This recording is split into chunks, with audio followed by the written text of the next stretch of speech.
Bismillahirrahmanirrahim. Assalamualaikum warahmatullahi wabarakatuh. Alhamdulillah, nahmaduhu wa nasta'inuhu wa nastaghfiruhu wa na'udzu billahi min syururi anfusina wa sayyiati a'malina. Man yahdihillahu fala mudilla lahu wa man yudlil fala hadiyalah. Wa asyhadu an la ilaha illallah wahdahu la syarikalah wa asyhadu anna nabiyyana Muhammadan abduhu wa rasuluhu la nabiyya ba'da. Yaqulu tabaraka wa ta'ala, ya ayyuhalladzina amanu taqullaha haqqa tuqatih wa la tamutunna illa wa antum muslimun. Alhamdulillah, apa kabar para pemirsa Ahsan TV dimanapun Anda berada? Senang sekali di hari ini, yakni Ahad, kami menemani Anda dalam program kajian rutin di setiap Ahad pekan 1 dan pekan ketiga bersama guru kita Ustaz Abu Abdillah Syarul Fatwa hafizahullah ta'ala. Alhamdulillah, biasanya kita sudah membahas tentang kitab Minhajus Shalikin. Alhamdulillah, dengan izin Allah Subhanahu wa taala Ustaz telah menuntaskan kitab tersebut. Dan di hari ini, yakni di Ahad pekan ke-1 di bulan Maret, insyaallah ini kajian perdana.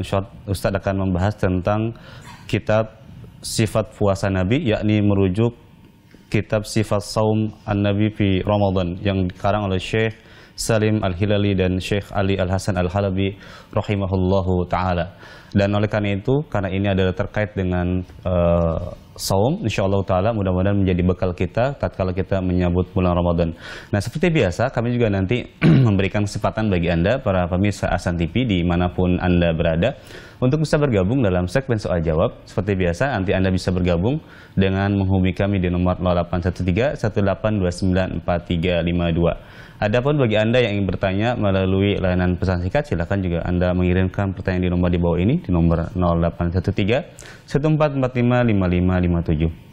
Nanti kami harapkan kepada para pemirsa Ahsan TV, kami harapkan pertanyaan Anda sesuai dengan pembahasan kita di sore hari ini. Baik, sebelum Ustadz memulai pembahasan, kita sapa Ustadz lebih dulu. Assalamualaikum warahmatullahi wabarakatuh, Ustadz. Waalaikumsalam warahmatullahi wabarakatuh. Gimana Ustadz kabar sore hari ini? Alhamdulillah. Insyaallah ya, walaupun kondisi di luar sedang mendung dan hujan, ya tetap semangat untuk menyampaikan kajian perdana tentang saum. Kami persilakan kepada Ustadz untuk memulai pembahasan. Fadhil masykuran.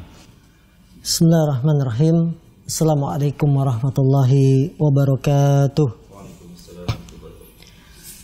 Alhamdulillahi rabbil alamin. Wassalatu wassalam ala rasulillah Nabiyina Muhammadin wa ala alihi wa sahbihi wa man tabi'ahum bi ihsanin ila yaumiddin.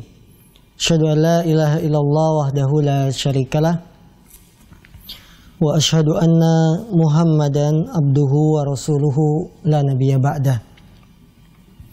Qala Allah tabaraka wa ta'ala, ya ayyuhalladzina amanu taqullaha haqqa tuqatih wa la tamutunna illa wa antum muslimun. Wa qala aidha, ya ayyuhan nasu taqu rabbakumul ladzi khalaqakum min nafsin wahidah wa khalaqa minha zawjaha wa batha minhuma rijalan katsiran wa nisaa'a wattaqullaha alladzi tasaaluna bihi wal arham innallaha kana 'alaikum raqiba. Fa inna asdaqal hadis kitabullah wa khairal hadi hadi Muhammadin sallallahu alaihi wasallam wa syarrul umuri muhdatsatuha fa inna kulla muhdatsatin bid'ah wa kulla bid'atin dhalalah wa kulla dhalalatin finnar. Saudara-saudaraku dimanapun Anda berada, tidak kita ragukan bahwa puasa Ramadan adalah rukun dari rukun-rukun Islam. Dia merupakan kewajiban bagi setiap muslim dan muslimah. Agar puasa Ramadan kita lebih mendekati sesuai dengan tuntunan yang diajarkan oleh Nabi SAW, maka kita butuh ilmu agar mengetahui bagaimana puasa yang benar, agar kita paham bagaimana menjalani puasa Ramadan yang diinginkan oleh syariat ini. Karena kaum muslimin, betapa banyak orang puasa, dia hanya merasakan lapar dan haus saja tanpa mendapatkan pahala. Bisa jadi karena kebodohannya, karena ketidaktahuannya, karena kekurangan ilmunya. Karena itulah kami angkat buku ini yang berjudul Sifatu Saumin Nabi SAW fi Ramadan. Sifat puasa Nabi SAW di bulan Ramadan, yang ditulis oleh dua orang ulama yang sudah kita kenal. Yang pertama adalah Syekh Salim bin Id Al-Hilali, dan yang kedua adalah Syekh Ali Hasan Ali Abdul Hamid. Terkhusus kepada Syekh Ali Hasan Ali Abdul Hamid rahimahullah, beliau telah mendahului kita meninggal dunia. Kita doakan beliau mendapatkan ampunan, beliau mendapatkan pahala yang besar karena jasa beliau dalam sumbangsihnya kepada umat Islam. Sumbangsih beliau dalam menulis-nulis karya-karya yang sangat bermanfaat. Syekh Ali Hasan Ali Abdul Hamid. Ya. Beliau banyak memberikan kepada umat pencerahan-pencerahan yang sangat banyak. Maka semoga dengan apa yang beliau sumbangkan kepada umat ini berbuah pahala, memberatkan timbangan nanti pada hari kiamat. Dan kami pribadi termasuk yang mengambil manfaat banyak kepada Syekh Ali Hasan Ali Abdul Hamid. Bahkan setiap ada daurah, ya, kajian intensif bagi para dai, kami mengikuti apa yang disampaikan oleh Syekh Ali Hasan Ali Abdul Hamid. Maka dengan mohon taufik kepada Allah, kita akan mulai kaji buku ini, ya, mulai hari ini sampai pertemuan-pertemuan berikutnya sebagai bekal kita menjelang bulan Ramadan. Karena kata Imam Bukhari, al-ilmu qoblal qawli wal amal. Ilmu itu sebelum berkata dan berbuat. Langsung saja kita bahas isi dari buku ini dengan melewati muqaddimah yang disampaikan oleh penulis. Kemudian di halaman 11, buku yang saya pegang adalah cetakan Maktabah Al-Furqan. Ya, cetakan Maktabah Al-Furqan tahun 1421 atau tahun 2000 Masehi. Dan ini akan berbeda dengan cetakan-cetakan yang lain kalau memang bukan diterbitkan oleh Maktabah Al-Furqan, akan berbeda halamannya namun isinya akan tetap sama. Penulis rahimahumullah, beliau mengatakan fadailus siyam, keutamaan puasa. Ja'at ayatun bayyinatun muhkamatun fi kitabillahil majid takhussu ala sawmi taqarruban ilallahi azza wa jal wa tubayyinu fadailahu ka qawlihi ta'ala innal muslimina wal muslimat wal mu'minina wal mu'minat wal qanitina wal qanitat was sadiqina was sadiqat was sabirina was sabirat wal khashiina wal khashiat wal mutasaddiqina wal mutasaddiqat was saimina was saimat wal hafizina furujahum wal hafizati wal dzakirina allaha katsiran wal dzakirat a'addallahu lahum magfiratan wa ajran 'azima. Fadailus siyam, keutamaan puasa. Telah datang ayat-ayat yang bayyinat, yang sangat jelas di dalam Al-Qur'an menjelaskan tentang keutamaan puasa sebagai bentuk mendekatkan diri kepada Allah. Di antaranya dalam ayat ini surat Al-Ahzab ayat 35 Allah mengatakan was-shaimina was-shaimat, dan orang-orang laki-laki yang berpuasa dan juga wanita-wanita yang berpuasa. Penyebutan as-shaimin was-shaimat kemudian Allah sempurnakan dengan balasan apa? A'addallahu lahum magfiratan wa ajran 'azima. Allah akan persiapkan bagi mereka ampunan dan pahala yang besar.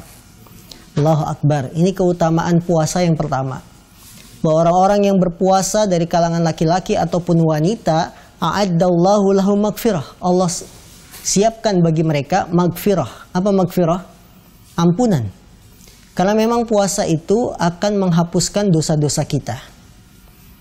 Ya, sebagaimana nanti akan kita sebutkan, man shoma ramadhana imanan wa ihtisaban ghufira lahu ma taqaddama min dzambi. Barang siapa yang berpuasa Ramadan karena iman dan mencari pahala, ghufira lahu ma taqaddama min dzambi, akan diampuni dosa-dosanya yang telah lalu.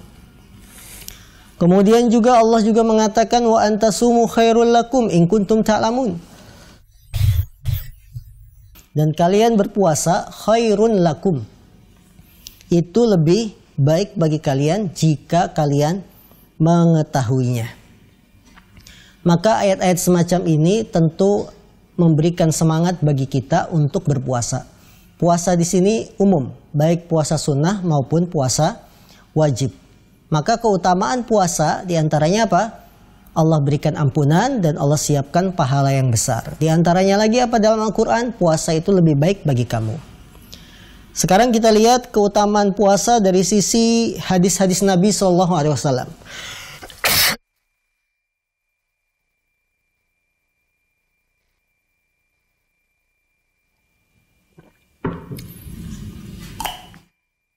Pertama, as-saumu junnatun.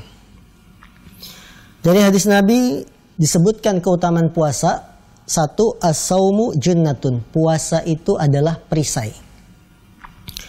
Amara Rasulullah sallallahu alaihi wasallam man ishtaddat alaihi sahwatun nikahi wa lam yastati zawaja bisiyam wa ja'alahu wija'an li hadhihi syahwah li'annahu yahbasu kuwal a'dha'i an istirsaliha wa yusakkinu kulla udwin minha wa kulla quwwatin an jimahiha wa yaljamuha bilijamihi wa qad thabata anna lahu ta'thiran ajiban ala hifdzil jawarih adh-dhahirati wal quwal batinati. Lihadza kullahu qala sallallahu alaihi wasallam ya ma'syaras sabab man istata'a minkumul ba'ata falyatazawwaj fa innahu aghaddu lil basar wa ahsanu lil farji wa man lam yastati' fa'alaihi bisawmi fa'innahu lahu wija. Keutamaan puasa ditinjau dari hadis Nabi. Yang pertama, puasa itu junnah. Junnah itu apa? Wikoyah, penjaga, perisai kalau bahasa kita. Perisai apa maksudnya? Perisai dari syahwat yang meluap-luap, bahwa dengan puasa dapat membuat syahwat kita akan berkurang dengan adanya puasa. Karena itu Rasulullah SAW memerintahkan bagi orang yang sudah sangat kuat syahwat nikahnya sementara dia belum mampu, maka orang yang semacam ini wajib berpuasa. Kenapa? Karena dengan puasa itu akan menjadi pemutus, peminimalisir, dapat meminimalisir kekuatan syahwatnya ingin menikah tapi dia nggak mampu, maka berpuasa. Rasulullah SAW mengatakan, wahai sekalian pemuda, barang siapa di antara kalian mampu untuk al-ba'ah, ba'ah ini maksudnya untuk berjima, maka hendaklah dia menikah. Sungguhnya menikah itu dapat menundukkan pandangan dan bisa menjaga kemaluan. Barang siapa yang tidak mampu, maka dia wajib berpuasa karena puasa itu adalah wija, perisai yang bisa memutus, mengurangi syahwat keinginannya untuk menikah. Kaum muslimin yang dimuliakan Allah, tidak kita ragukan bahwa pengaruh puasa ini dapat membendung kekuatan syahwat biologi seseorang. Kita bayangkan dalam kondisi berpuasa, dalam kondisi berpuasa kita tidak akan hayal berpikir tentang yang aneh-aneh tentang wanita, karena kondisi kita puasa, kita ingat kondisi badan juga lemah, kemudian ingat bahwa ini adalah ibadah yang harus saya selesaikan puasanya. Maka hikmah kenapa Nabi mengatakan barang siapa yang sudah mampu di antara kalian menikah, menikahlah. Yang tidak mampu ngapain? Yang tidak mampu banyak-banyak berpuasa. Karena dengan puasa inilah seorang akan bisa mengendalikan hawa nafsunya. Maka Nabi di sini memberikan obat. Orang yang sudah ingin nikah tapi tidak mampu, obatnya apa? Puasa. Nabi tidak memberikan obat yang lain. Ketika ada orang sudah kuat keinginan nikah tapi belum mampu, dikasih obat, misalkan apa obatnya? Obatnya boleh onani, tidak. Boleh untuk ini, tidak. Tapi Nabi memberikan obat, orang yang sudah ingin nikah tapi belum mampu, perbanyaklah puasa. Karena puasa akan mengendalikan hawa nafsu. Beda dengan cara-cara yang lain. Orang yang sudah ingin nikah tapi nggak mampu, boleh onani, tidak. Ini tidak akan menghilangkan syahwatnya, tidak akan bisa mengendalikan hawa nafsunya. Justru dengan onani akan membuat semakin parah keinginannya untuk menikah. Maka kami wasiat kepada para pemuda yang sudah ingin nikah tapi belum mampu, jangan mencari solusi obat yang lain selain puasa. Saya sudah ingin nikah tapi nggak mampu. Akhirnya saya melampiaskannya dengan apa? Dengan pakai sabun. dengan pakai mentimun, tidak boleh. Ya, tapi dengan obat solusi dari Rasul apa? Berpuasa. Ya. Yang ketiga, Rasulullah SAW menyebutkan bahwa keutamaan puasa dari hadis Nabi, as-saumu yudkhilul jannah. Puasa itu akan memasukkan seseorang ke dalam surga. Berdasarkan hadis an Abi Umamah radhiyallahu anhu qala, qultu ya Rasulullah dullani ala amalin adkhulu bihil jannata, qala alaika bis-saumi la mithlalah.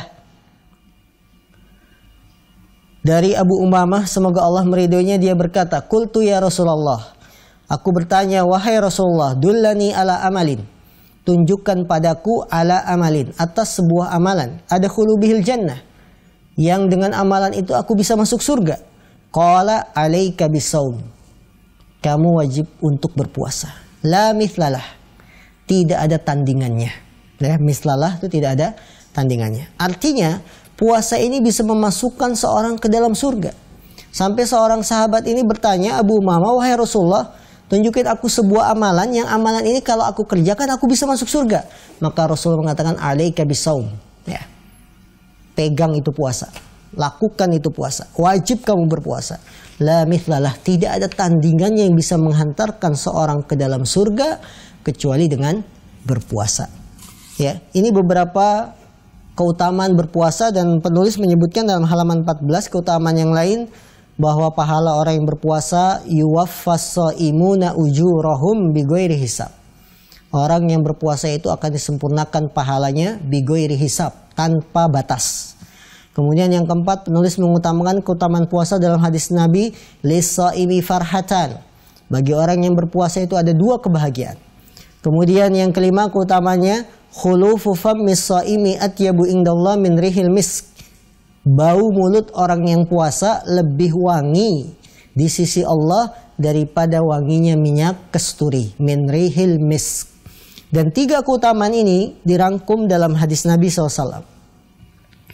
An Abi Hurairah radhiyallahu anhu qala, qala Rasulullah sallallahu alaihi wasallam, qala Allah, kullu amali bani Adam lahu illa siyam, fa innahu li wa ana ajzi bih, was-siyamu junnatun, wa idza kana yaumu sawmi ahadikum fala yarfuthu wa la yaskhabu, fa in sabbahu ahadun aw qatalahu falyakul inimru'un shaimun, walladzi nafsu Muhammadin biyadihi la khulufu fammis shaimi atyabu indallahi min rihil misk, lis-shaimi farhatani yafrahuhuma, idza aftara fariha wa idza laqiya rabbahu fariha bisaumih.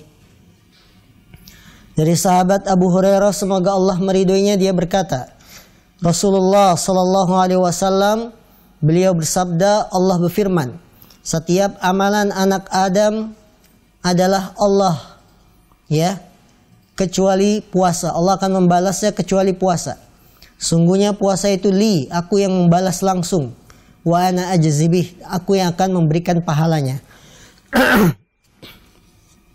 Wasiyamu junnatun, puasa itu adalah perisai.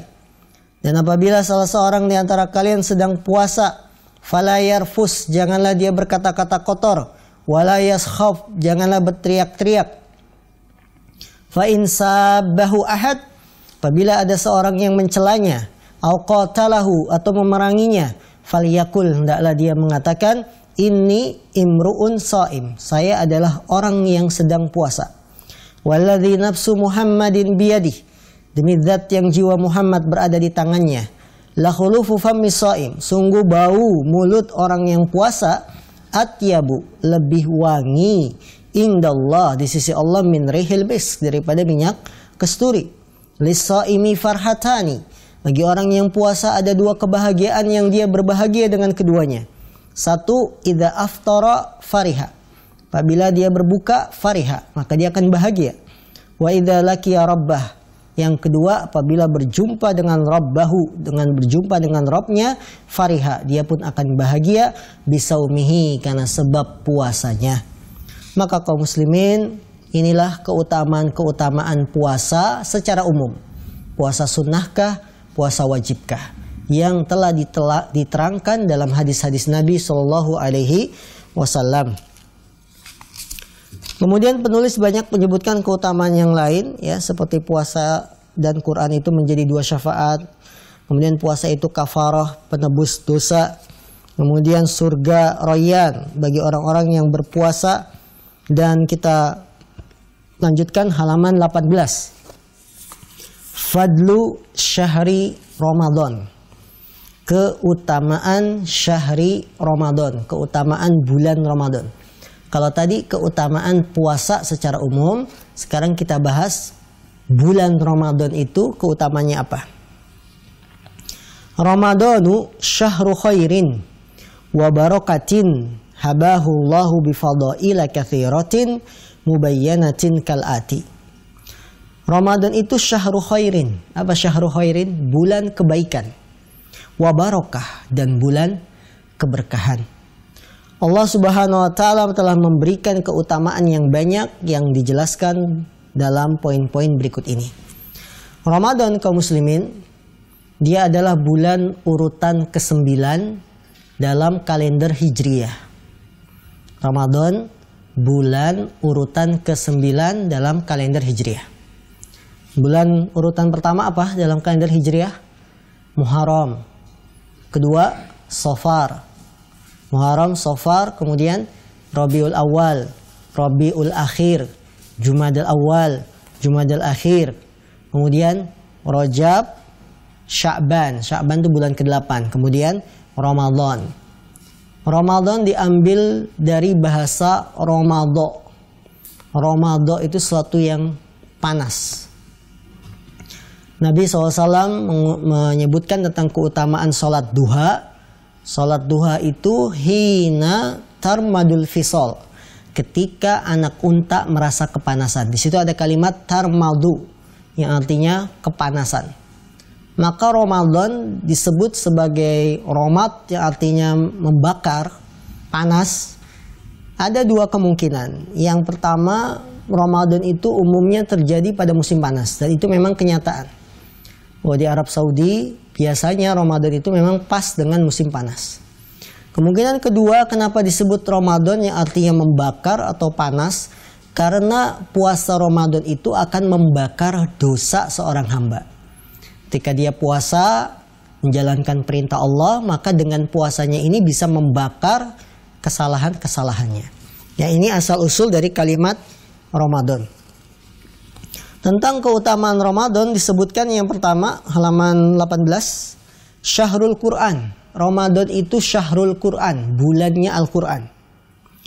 Anzalallahu azza wa jalla kitabahul majida hudal linnasi wa shifaan lil mu'minin yahdi lillati hiya aqwam wa yubayyinu sabila rasyad fi lailatul qadari min syahri ramadana al-khair.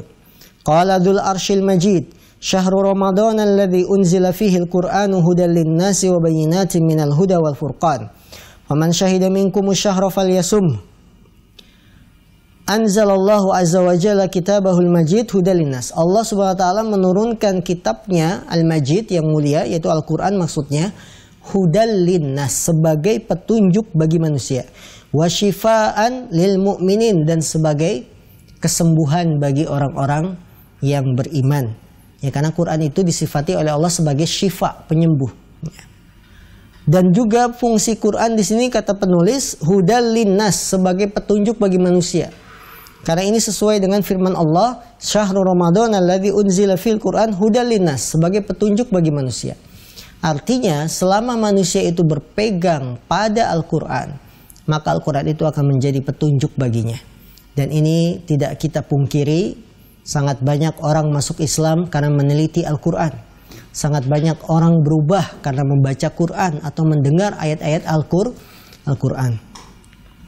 Kenapa Allah menurunkan Al-Quran itu di bulan Ramadan? Ya, karena orang yang puasa ketika di bulan Ramadan umumnya hatinya itu baik. Dalam keadaan ingin baik, ingin menjadi orang baik. Maka para pemirsa bisa saksikan ya, kalau bulan Ramadan malam pertama tarawih saja, yang tadinya tidak pernah sholat berbondong-bondong datang ke masjid. Bulan Ramadan itu, ya, penyiar-penyiar TV yang hari-hari biasa pakai rok mini, ketika Ramadan roknya panjang. Ya. Kemudian pegawai-pegawai, pramugari kah atau apa begitu ya, yang biasanya di hari-hari biasa tidak memakai hijab, begitu Ramadan ganti penampilan pakai hijab. Ya. Ini menunjukkan orang itu kalau sudah masuk bulan Ramadan, dia diberikan fitrah. Fitrahnya itu ingin baik. Fitrahnya ingin berbuat kebaikan di bulan puasa. Maka Al-Quran karena fungsinya sebagai petunjuk bagi manusia, dan petunjuk bagi manusia ini tidak akan bisa diterima kecuali bagi orang yang hatinya itu sedang bagus. Petunjuk Quran tidak akan bisa diterima kepada seseorang kecuali hatinya sedang baik.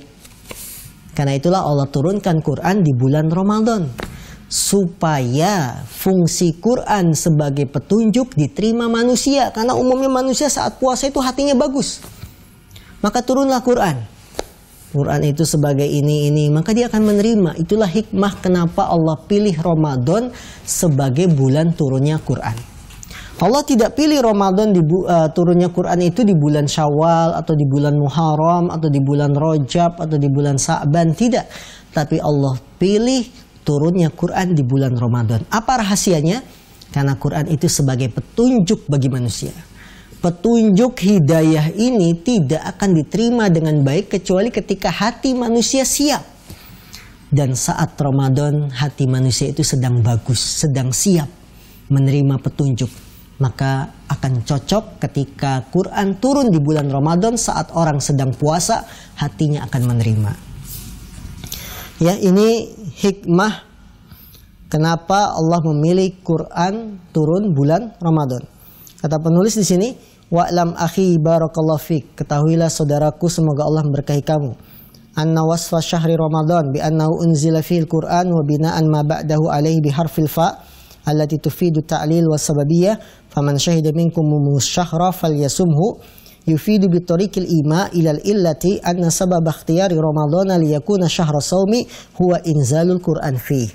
Artinya penulis di sini menyinggung bahwa firman Allah, barang siapa di antara kalian yang melihat bulan Ramadan hendaklah dia berpuasa, memberikan isyarat ya bahwa sebab dipilihnya Ramadan untuk menjadi bulan puasa karena akan diturunkannya Quran, sebagaimana yang kami telah jelaskan.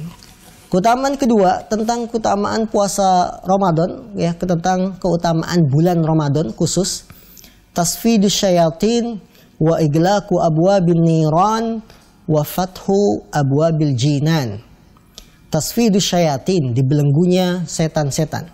Wa iglaqu abwabin niran, ditutupnya pintu-pintu neraka.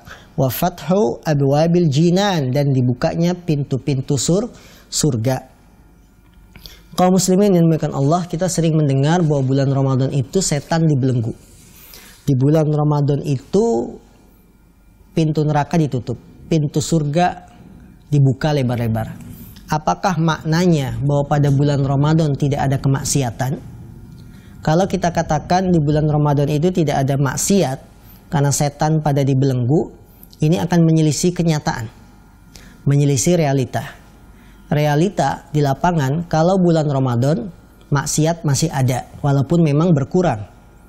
Bahkan dari pemerintah yang patut kita syukuri ada aturan kalau bulan Ramadan tidak boleh buka diskotik, klub-klub malam, ya kan? Berkurangnya kemaksiatan di bulan Ramadan bukan berarti hilang sama sekali. Ya.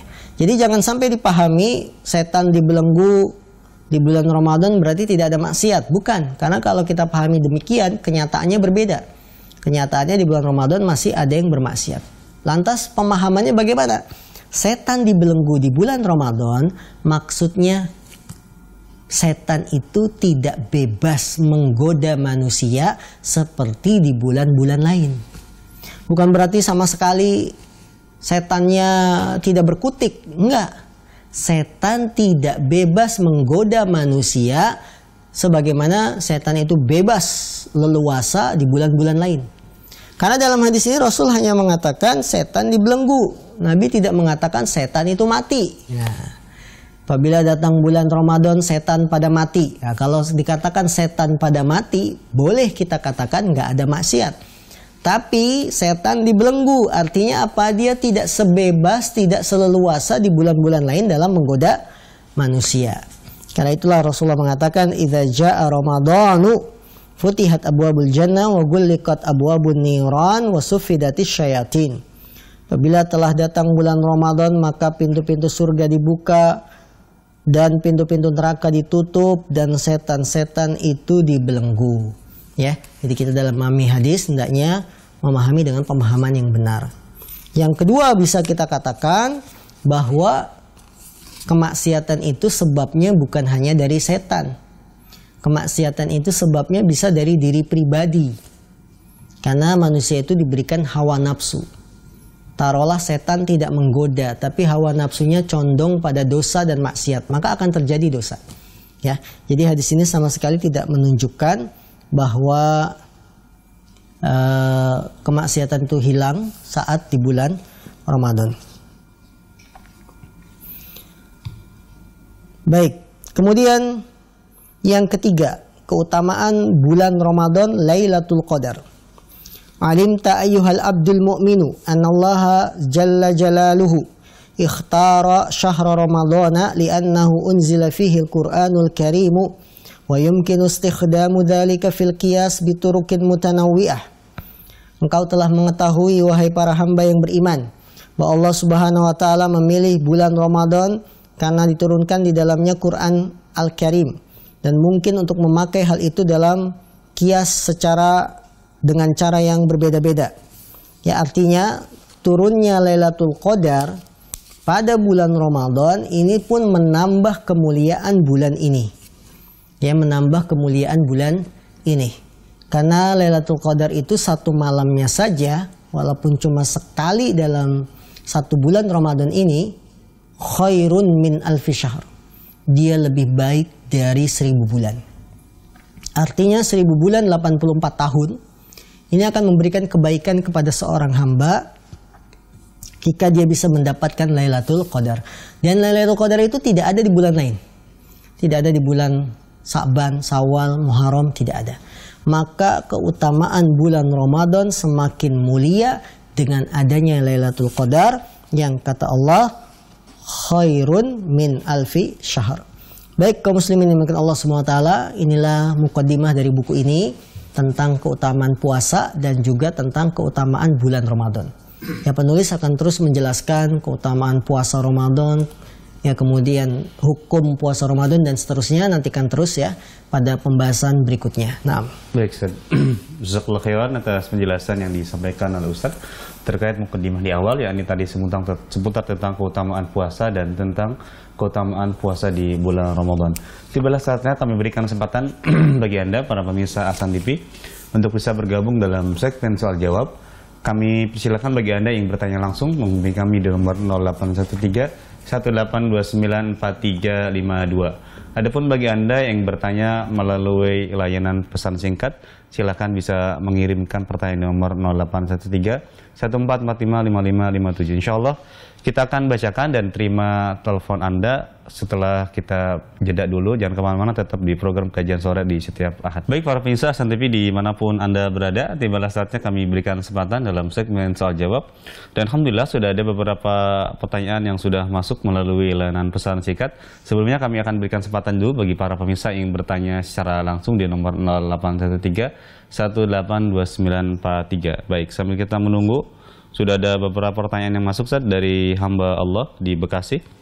Assalamualaikum warahmatullahi wabarakatuh. Ustaz, mohon penjelasan terkait tentang sebuah perayaan atau kegiatan yang biasa dilaksanakan oleh kaum muslimin di pertengahan bulan Sya'ban. Apakah kegiatan tersebut sesuai dengan sunnah Nabi yang mulia SAW dalam rangka menyambut bulan Ramadan? Mohon nasihat dan penjelasan dari Ustaz. Jazakumullahu khairan. baik kaum muslimin yang dimuliakan Allah SWT, kita masih pada bulan Rajab ya, sudah di akhir Rajab sekitar tanggal 23, dan kita akan masuk pada bulan Sa'ban sepekan ke depan. Salah satu amalan yang dilakukan oleh kaum muslimin di negeri kita khususnya, ketika tiba bulan Sya'ban, tepatnya adalah di pertengahan bulan Sya'ban, mereka melakukan sebuah amalan ibadah ya, dengan melakukan sholat dan lain-lain pada malam itu, pada pertengahan bulan Sya'ban. Apakah ada syariatnya dalam Islam atau diajarkan oleh Nabi Muhammad SAW? Kalau berbicara tentang nisfu Sya'ban atau pertengahan bulan Sya'ban, dengan hadis-hadisnya yang berada, yang anjuran sholat, anjuran puasa, ini hadis-hadisnya hadis-hadis yang lemah. Hanya ada satu hadis yang sahih tentang berbicara keutamaan di pertengahan bulan Sya'ban. Itu hadis bahwasanya Allah SWT memberikan ampunan pada malam pertengahan bulan Sya'ban bagi seluruh kaum muslimin kecuali dua golongan. Satu yang bermusuhan. Ya, yang bermusuhan itu tidak akan diampuni, tidak diberikan ampunan, bukan tidak akan diampuni ya, tidak diberikan ampunan oleh Allah SWT. Hadis ini kalau dinilai secara sanad itu sahih. Tapi hanya berisi keutamaan malam itu saja, malam pertengahan Sya'ban. Bahwa Allah memberikan ampunan kecuali orang yang musyahin, ya orang yang berselisih, yang bertengkar, dan orang yang menyekutukan Allah. Nah, hadis ini tidak ada sama sekali isyarat agar kita menghidupkan pertengahan malam bulan Sya'ban dengan ibadah. Karena hadisnya hanya berisi Allah memberikan ampunan kepada umatnya di pertengahan bulan Sya'ban kecuali orang yang berantem, yang berselisih dengan orang yang menyekutukan Allah. Ya, tidak akan mendapatkan ampunan. Dan tidak ada isinya maka hidupkanlah pada malam pertengahan bulan Sya'ban dengan sholat, puasalah di besok harinya. Itu tidak ada. Jadi hanya ada satu hadis yang sahih berbicara tentang keutamaan pertengahan bulan Sya'ban, bahwa Allah memberi ampunan kecuali pada dua golongan, orang yang berselisih dan orang yang menyekutukan Allah. Itu saja. Tidak ada anjuran menghidupkan malamnya dengan sholat malam kemudian besoknya harus puasa. Ya, jadi hadis-hadis yang berbicara tentang anjuran puasa, sholat di pertengahan bulan Sya'ban, ini hadis-hadis yang lemah. Nah, jazakallahu khairan atas jawaban dari Ustaz atas pertanyaan hamba Allah tadi di Bekasi. Kami bacakan berikutnya kembali, Ustaz. Ada telepon yang masuk? Baik, kami persilakan dulu telepon yang masuk. Kami persilakan. Halo, assalamualaikum. Waalaikumsalam warahmatullahi. Dengan siapa, di mana Pak? Ini Pak Dudung di Sumatera, Lampung Timur. Baik, silakan Pak Dudung di Lampung. Mananya gini kan, kalau menurut kebiasaan orang-orang adat Jawa itu ya, jadi kalau menjelang awal Ramadan itu mereka pada mengadakan ritual kenduri. Nah, tujuannya katanya untuk mengirim leluhur, kemudian nanti pada akhir Ramadan pun seperti itu. Itu satu. Yang kedua itu bagaimana hukumnya. Kemudian mereka beranggapan secara mungkin ya masyarakat awamnya, dia bilang Ramadan itu kalau niat mau puasa kalau nggak diawali dengan niat nawaitul Romawudin dan seterusnya, katanya itu nggak sah. Berarti katanya itu kurang mantap apa gitulah. Gimana itu Ustaz? Baik, Pak Dudung di Lampung, kami ucapkan jazakallahu khairan atas pertanyaan. Kami persilakan pada Ustaz. Baik, saudaraku di Lampung, ya semoga Allah memberkahi Anda, bahwa terus terang keislaman kita itu kadang dicampuri dengan hal-hal yang tidak pernah dicontohkan oleh baginda Nabi kita yang kita cintai bersama, yaitu Nabi Muhammad SAW. Terkadang agama kita ini tercampuri dengan adat-adat dari agama lain. Agama Islam, ajarannya dicampuri dengan ajaran-ajaran dari agama lain. Ajaran Hindu, ajaran Buddha, ya. Salah satu contohnya adalah acara ketika menyambut Ramadan dengan membuat acara kenduri. Apakah itu yang disebut dengan syukuran, kenduri, makan-makan, dan lain-lain. Ya, bahkan yang lebih tragis, ada yang membuat makanan kemudian dipersembahkan kepada dewa, kepada penjaga laut dan sebagainya. Mereka berdalih ini adalah melestarikan adat istiadat nenek moyang, ya. Ketahuilah kaum muslimin bahwa adat istiadat nenek moyang kalau memang tidak diajarkan dalam Quran, tidak diajarkan oleh Nabi kita yang mulia, maka kita tidak boleh melestarikan adat istiadat tersebut. Justru kalau bertabrakan dengan syariat Islam, maka adat istiadat tersebut harus ditinggalkan. Tidak boleh dipertahankan, tidak boleh dilestarikan. Dan ini hukumnya tidak boleh kita menyambut Ramadan dengan acara kenduri. Ya, kami sudah menjelaskan berulang kali bahwa persiapan Nabi Muhammad dalam menyambut bulan Ramadan, beliau melakukan persiapan diantaranya dengan melatih fisiknya, memperbanyak puasa di bulan Sa'ban. Ya, karena kata Aisyah, istri beliau, radhiyallahu anha, aku tidak pernah melihat Rasulullah banyak berpuasa kecuali di bulan Sa'ban. Kenapa beliau memperbanyak puasa di bulan Sa'ban? Sebagai latihan sebelum benar-benar tiba bulan Ramadan. Karena puasa beliau di bulan Sa'ban itu banyak, hukumnya sunnah. Ini latihan, pemanasan sebelum masuk bulan Ramadan. Itu persiapan Rasul. Tidak ada istilahnya Nabi membuat acara kenduri dalam rangka menyambut Ramadan, tidak ada. Kalau kita berbicara agama, maka kembalikan kepada keterangan di dalam Al-Quran, keterangan di dalam hadis Nabi. Kalau kita berbicara tentang agama, berbicara tentang ibadah. Karena ibadah itu kan hubungannya pahala. Kita ingin dapat pahala dari Allah, maka cara ibadahnya harus sesuai dengan aturan Allah. Cara ibadahnya harus sesuai dengan aturan Nabi Muhammad, karena kita ingin dapat pahala. Sekarang tanyakan pada orang-orang yang melakukan kenduri, tujuannya mau ibadah atau apa? Kalau ibadah harus sesuai tuntunan Nabi. Bahwa dalam menyambut Ramadan kita apakah melihat Nabi itu ada menyambutnya dengan cara makan-makan, kenduri dan lain-lain, ya, ini. Yang kedua tentang masalah niat akan kita bahas pada pembahasan berikutnya. Namun sebagai permulaan bahwa ulama sepakat tempat niat mahallun niyah al-qalb. Tempat niat itu di dalam hati. Termasuk dalam hal ini adalah niat puasa Ramadan. Ya, niat-niat yang diajarkan dulu saat kita kecil, kalau mau puasa bacalah niat nawaitu dan seterusnya, ya. Maka niat ini perlu kita tinjau dari satu sisi. Sisi pertama adalah dari mana lafadz niat ini dapat. Dari mana lafadz niatnya puasa seperti itu? Adakah dalam Quran? Adakah dalam hadis Nabi? Nawaitu sauma godin dan seterusnya. Itu dapat lafadznya itu dari mana? Adakah dari Quran? Adakah dari hadis Nabi? Tunjukkan. Yang kedua, kalau alasannya dengan melafadzkan itu semakin mantep, atau bahkan orang Jawa bilang semakin muantep, ya, muantep, makin kuat, mantep. Ini alasan yang hanya diada-adakan. Karena ibadah itu kan harus sesuai tuntunan. Kalau memang tidak ada tuntunannya, ya tidak kita amalkan. Ya kan ini biar mantep ibadah puasanya, kalau nggak ngucapin maka Anda tidak sah puasanya. Dari mana hal ini?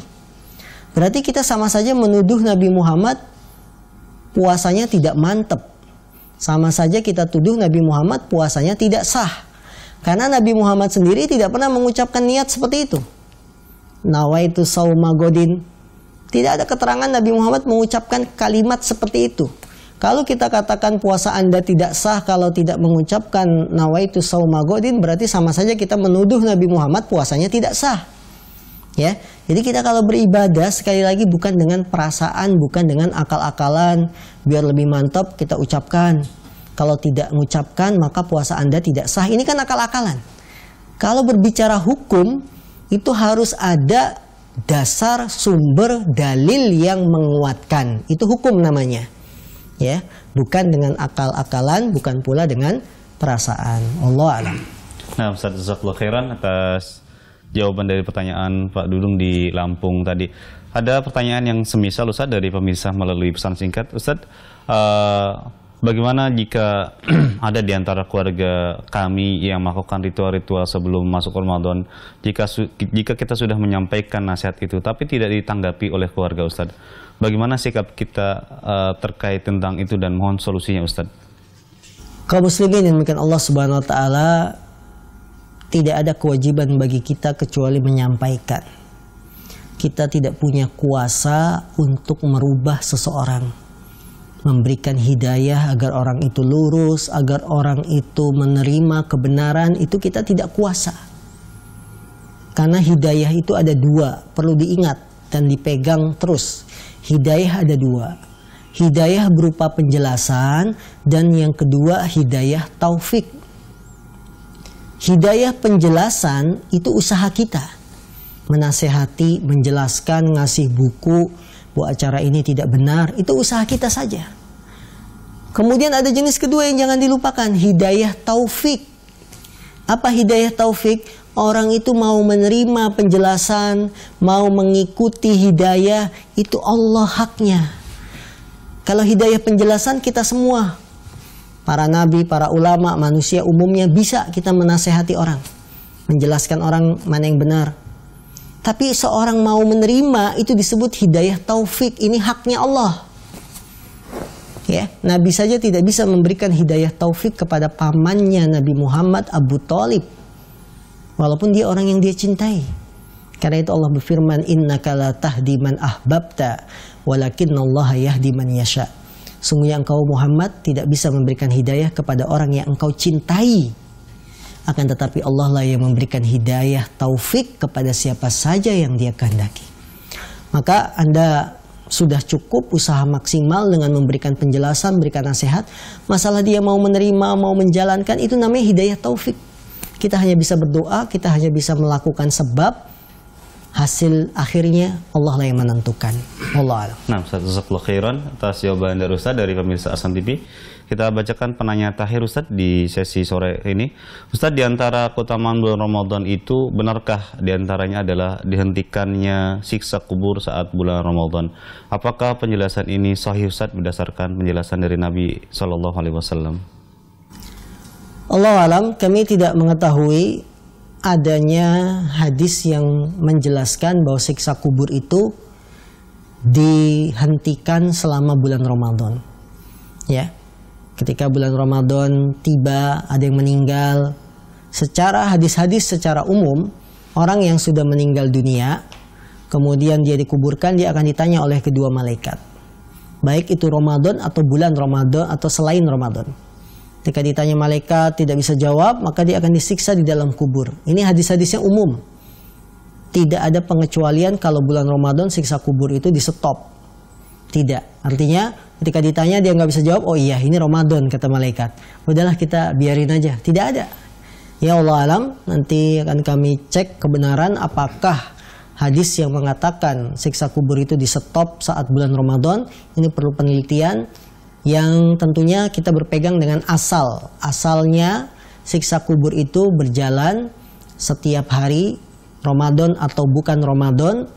Orang yang berhak disiksa kubur, dia pun mendapatkan siksa tersebut sekalipun di bulan Ramadan. Allah alam. Nah, kami ucapkan jazakumullah khairan atas jawaban dari Ustaz dan pertanyaan tadi sebagai penutup di kajian kita di sore hari ini. Sekali lagi kami ucapkan jazakumullah khairan kepada Ustaz yang meluangkan waktu kepada kita semua untuk bisa berbagi ilmu pada kita semua, dan kami ucapkan juga jazakumullah khairan pada seluruh pemirsa Ahsan TV. Mohon maaf sekali tadi dari beberapa pertanyaan yang disampaikan belum kita sampaikan ke Ustadz karena memang beberapa pertanyaan menunggu kesabaran pemirsa untuk terus menyimak tayangan-tayangan Ahsan TV, seperti beberapa pertanyaan tadi yang apakah membatalkan ketika kita kumur-kumur. Nah itu nanti insya Allah tetap saksikan terus program kajian kita di setiap sore di hari Ahad. Mudah-mudahan Anda bisa menemukan jawaban-jawaban dari pertanyaan yang disampaikan. Kami atas nama kru yang bertugas di kesempatan sore hari ini, mohon maaf jika ada kekurangan. Kita tutup dengan doa kafaratul majlis. Subhanakallahumma wa bihamdika asyhadu an la ilaha illa anta astaghfiruka wa atubu ilaik. Assalamualaikum warahmatullahi wabarakatuh.